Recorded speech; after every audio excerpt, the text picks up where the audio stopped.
Happening in the Western Cape. We were talking KZN a little bit earlier, and also in Mpumalanga. Western Cape is where Lindsay Dentlinger is tracking developments for us. Hello to you, Lindsay. How are we looking this morning down in your results operations centre?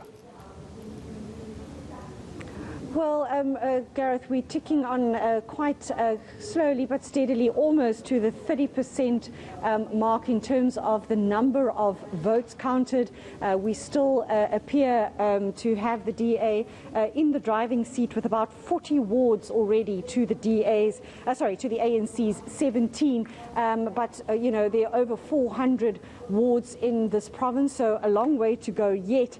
But the big question, I think, that will be on everybody's minds today, Gareth, when it comes to the Western Cape, is whether the DA will be able to retain that two-thirds majority. I mean, that was quite a landslide for them in 2016, something that they've been working towards steadily over the last 3 elections to get to this point.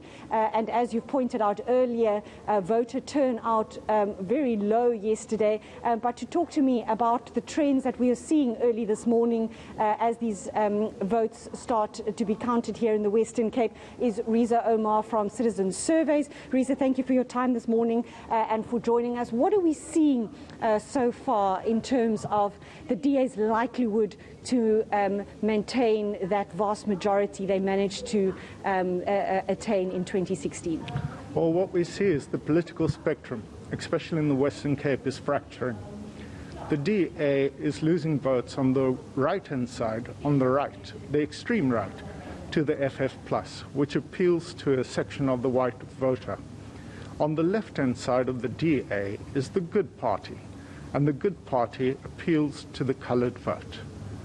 So the DA is being squeezed from both directions. Ordinarily, those votes of the FF+ and the Good Party would have wound up with the DA. To the right, to the left of the DA is the ANC, and the ANC in turn is being squeezed by the EFF. Now, the EFF came from the ANC Youth League. Julius Malema was the chief of the Youth League, and he understands the youth market.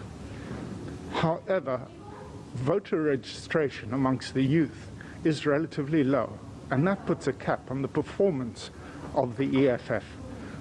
For some time now, it would appear that the ANC has all but lost, the Western Cape completely. But what we're seeing this morning, small pockets of support where they are running neck and neck, and in some cases a slight lead in places outside the metro, traditional agricultural farming areas. What can we ascribe that support that the ANC does still enjoy outside of the city of Cape Town? How is the ANC still managing to capture their vote? Well, the structure of the Western Cape is generally where towns have townships attached to them.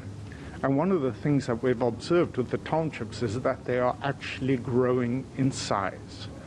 So the ANC are capturing a portion of that vote, and that is how they're being able to grow, at least in some areas, their voter share. We're still to see the real strongholds of the ANC in the city of Cape Town still to be counted. We're still a long way off from that. But what are you expecting from the ANC in terms of the informal settlements of Cape Town? Well, the largest township is Khayelitsha, and the other townships, Nyanga, Gugulethu, and the ANC performs relatively well in those townships. But the EFF also performs in those townships, taking a portion of the ANC vote. The little parties, on the other hand, are also biting into the ANC's voter share, as well as the DA's voter share, squeezing them both and affecting the electoral outcome. Thank you very much, Riza Omar. So, Gareth, still early this morning, the DA still taking that little lead that we can ascribe to the party this morning, but a lot still remains to be seen as to how much of a majority they can attain, and if indeed they can attain a majority here in the Western Cape. Gareth. Well, for the moment, thank you very much indeed, Lindsay Dentlinger. We'll back to you again a little bit later. Just remind viewers as well as say goodbye to Lindsay what the Western Cape is looking like at the moment as far as votes are concerned. We know that nationally, just over 16% of the votes have been counted. Just over 30% being counted in the Western Cape. The DA currently leading 51.47%. Our projection as well on eNCA from our data desk is that the DA will still hold on to the city of Cape Town. Then what about the Western Cape as a province and the ANC? 19.36%, 19.36%. I'm just taking a look at who we might have in third place here. The IEC doesn't always put it in order.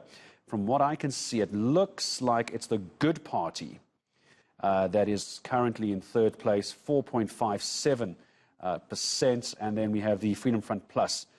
It's 4.32% are in. So 16% of the results are in at the moment as well. So, yeah, quite a big difference. My producer reminded me it's 16% of results are in, not 16% of votes are counted. So we're 16% in, and that's what the Western Cape is looking like at the moment.